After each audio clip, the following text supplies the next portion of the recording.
tonight's news edition. Jordan demands the Israeli occupation authorities refrain from facilitating and providing security cover for Jewish incursions to the Aqsa Mosque and the Haram al-Sharif. The Arab League Secretary General says the organization supports the newly announced Saudi-led Islamic alliance to fight terrorism. And Yemen's warring parties violate the 7-day truce as they agree to exchange hundreds of prisoners.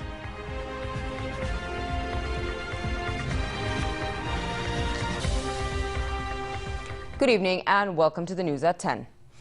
A royal decree was issued today endorsing the 2015 decentralization law as approved by both houses of parliament. The government demanded the Israeli occupation authorities refrain from facilitating and providing security cover for Jewish incursions to the Aqsa Mosque and the Haram al-Sharif, especially those that took place earlier this week. Minister of State for Media Affairs, the government spokesman Mohammed al-Momani, expressed Jordan's rejection of the Israeli occupation police allowing extremists to perform Talmudic rituals after storming al-Haram al-Sharif. He voiced rejection of the blatant interference by the Israeli police in the work of the Hashemite Committee for Restoration of the Islamic Holy Places in Jerusalem and in the repairing of some damages in the mosque. The minister said the ongoing Israeli violations against Al-Aqsa constitute a gross breach of the peace agreement signed in 1994 between the two countries, the international law and relevant United Nations and Security Council's resolutions. A group of extremist settlers broke into the yards of Al-Aqsa Mosque in the occupied holy city of Jerusalem under the protection of the Israeli army. Al-Aqsa Endowment for Holy Places and Heritage said that settlers entered into the mosque via Al-Magharbeh Gate under tight protection of the Israeli police and performed provocative rituals. Tension prevailed among Palestinian worshippers while settlers were touring Al-Aqsa. 2 Palestinian young men were killed and 4 others were injured by Israeli occupation forces force fire in the Qandaliya refugee camp. The Ministry of Health said that hundreds of Israeli soldiers backed by dozens of military vehicles stormed the camp, noting that violent clashes erupted between Israeli forces and Palestinians, leaving 2 locals dead, 4 other injured, and 1 arrested. Prime Minister Abdullah Mansour chaired a meeting for a government committee assigned to follow up on the implementation of a project to introduce smart identification cards and oversaw the signing of the agreement. Mansour said the new cards should be of the highest technological standards so they can preserve holders' information, security and confidentiality. He also emphasized that the project should be completed by August 2016. Minister of Communications and Information Technology Majd Shweke said the committee will hold monthly meetings to follow up on the project and make sure it's carried out in a smooth fashion. The minister said a total of 5 million smart ID cards will be issued in May next year, adding that new IDs will include information about the electoral system, driving license, health insurance, bank accounts, and the blood type, as well as DNA and iris scans. Arab League Secretary General Nabil Arabi said the organization supports any kind of alliance or group of countries who dedicate themselves and make a commitment to fight terrorism, including the newly announced Saudi-led Islamic alliance. The United States has welcomed the announcement. Well, any kind of alliance or group of countries who dedicate themselves and make a commitment to fight terrorism is 100% supported by the Arab League. I'm not speaking for myself, but I'm speaking in accordance with the resolution adopted since a year and a half ago against all terrorist action and the need to combat terrorism in a comprehensive way, which is not only military, but has to do with the thinking, the ideological thinking, the educational system, the economic, the social. This is a comprehensive approach to get rid of terrorism, and definitely such an alliance that was announced by Saudi Arabia is very much welcomed. British Foreign Secretary Philip Hammond said Russia's continued focus on targeting most of its airstrikes in Syria against opposition forces rather than Daesh was helping the terrorist advance. Hammond also said a U.S. target to reach agreement on a national Syrian ceasefire at talks of world powers in New York on Friday would be highly challenging. German Chancellor Angela Merkel, meanwhile, said the goal of diplomatic efforts to end the 4-year-old conflict in Syria is to reach a long-term solution that does not involve Syrian President Bashar al-Assad. In her speech, Merkel also said that sanctions against Russia could only be eased when the Minsk peace deal is fully implemented, and that was not yet the case. About 100 gunmen kidnapped at least 26 Qataris from their desert hunting camp in Iraq near the Saudi border.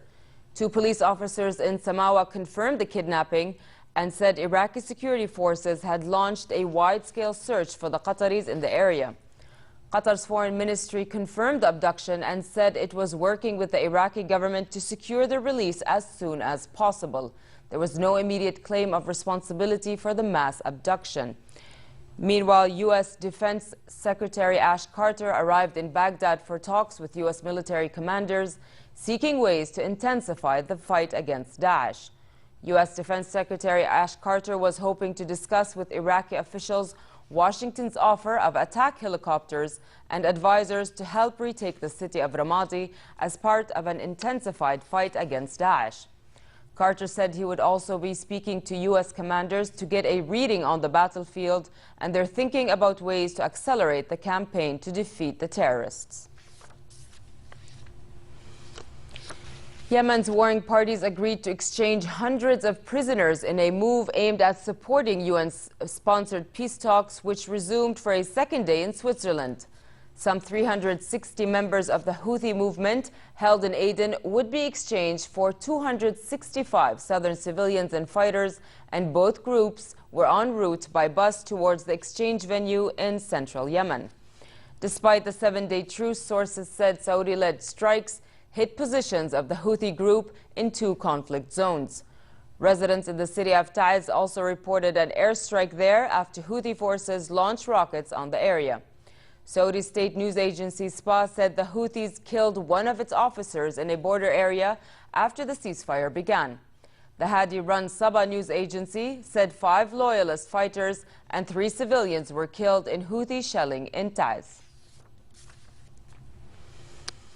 Iranian President Hassan Rouhani said the Islamic Republic would start implementing the nuclear deal within a couple of weeks.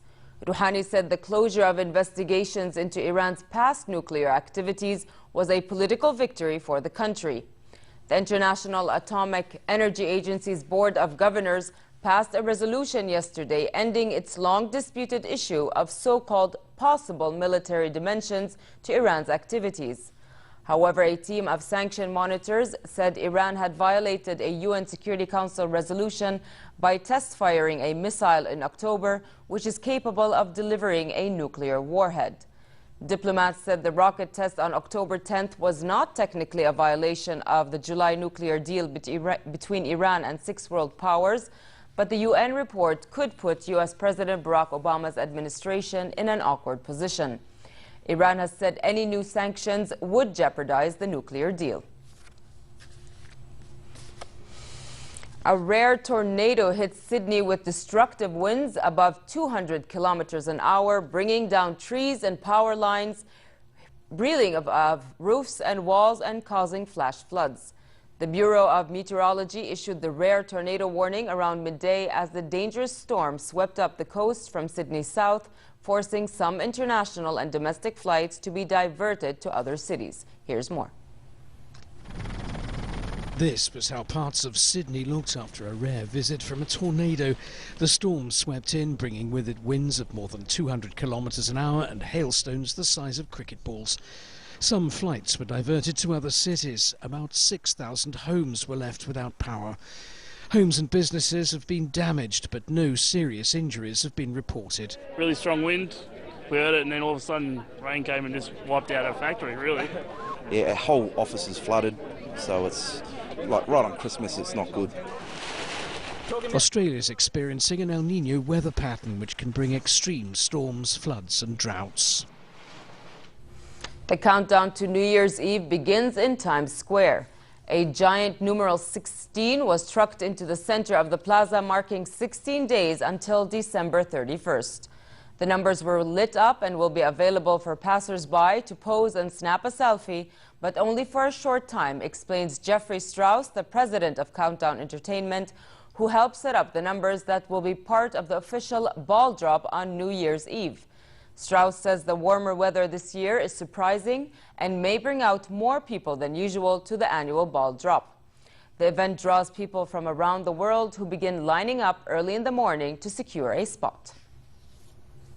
It's the 16. It's here in Times Square for a meet and greet with the public. We're inviting people to come get their photo taken today. But tomorrow, the crew from Landmark Signs will actually bring the numerals back to the top of One Times Square, where they will get ready and prep them for their big day on December 31st, where they will shine right above to greet the new year.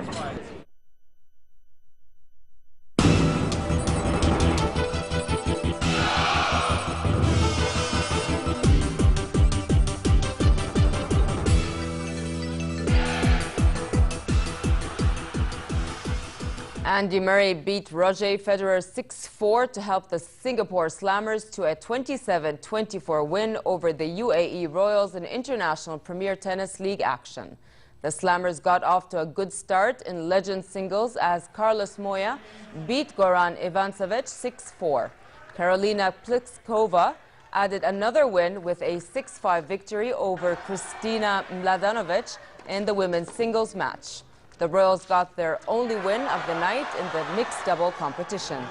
Daniel Nestor and Christina beat Andy Murray and Bennett 6-3.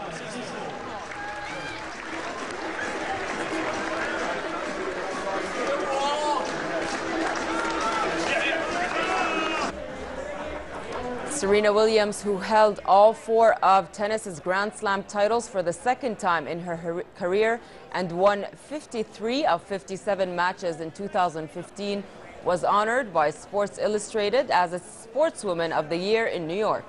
Williams is the first woman to be recognized with the honor as an individual since Mary Decker in 1983, and the magazine took the opportunity to rename its award from Sportsman of the Year to Sportsperson of the Year. When asked what qualities make a great athlete, Williams said determination and dedication. The awards dinner was also attended by legendary golfer Jack Nicklaus, who was to receive the Muhammad Ali Legacy Award. The issue with Serena on the cover will be on newsstands later in the week. And finally, it continues to be cold tonight with southeasterly light winds. Tomorrow, relatively cold conditions prevail over most of the kingdom, with a slight chance for light showers. Winds will be southwesterly moderate. The Gulf of Aqaba should expect a cool night and relatively cold day tomorrow, with northerly moderate winds and choppy seas. Next are the lows and highs for tonight and tomorrow.